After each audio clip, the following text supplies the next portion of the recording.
நாமளும் ஏதாவது கேட்டு வாங்கிட்டு போகலாம். கோமதிக்கா, அப்படியே எனக்கும் ஒரு 2 கம்பி இருந்தா கொடுங்கக்கா. கம்பியா? அது எதுக்கு சரசு?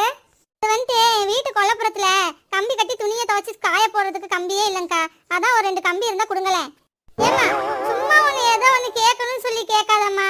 நிஜமாலுமே ஏதாவது காரியம் இருந்தா மட்டும் கேளு. எல்லாரும் கேட்குறாங்களே நானும் கேட்குறேன்னு சொல்லி எல்லாம் கேட்காத.